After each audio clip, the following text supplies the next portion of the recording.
আমার বাপ। আমি আবারও বলছি, রাগ হইেন না। ওয়ালাকাদ খালাকনাকুম সুম্মা সাওয়ারনাকুম।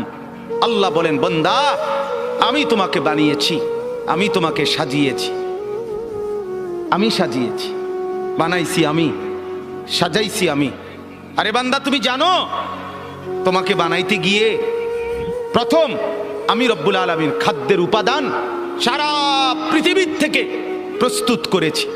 সেই খাদ্যের উপাদান বীর্যের ফোঁটা আকারে তোমার বাবার মধ্যে পৌঁছিয়েছি।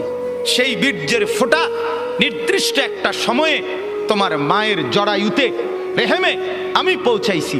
সেখান থেকে এক সামান্য ফোঁটা বীর্যের উপরে 9 মাস আমি আল্লাহ আমার কুদরতি হাতে খালাকতুহু বিয়াদিয়া, নিজের হাতে কাজ করে ড্রয়িং করে আমি একা 9 মাস তোমার মায়ের অন্ধকার গর্ভে আমি সাজাইছি, আমি সাজাইছি।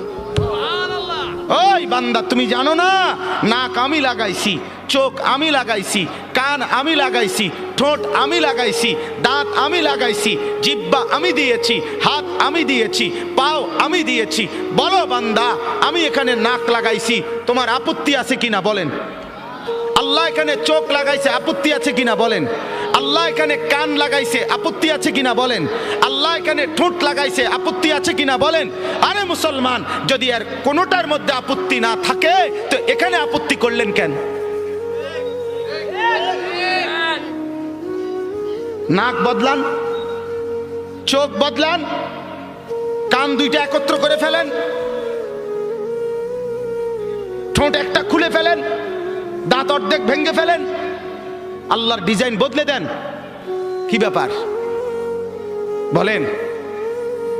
ইনসাফ করেন, ফিকির করেন, নিজের কলিজাকে প্রশ্ন করেন, সঠিক তো? ঠিক হচ্ছে তো? আল্লাহ নারাজ হচ্ছে না তো?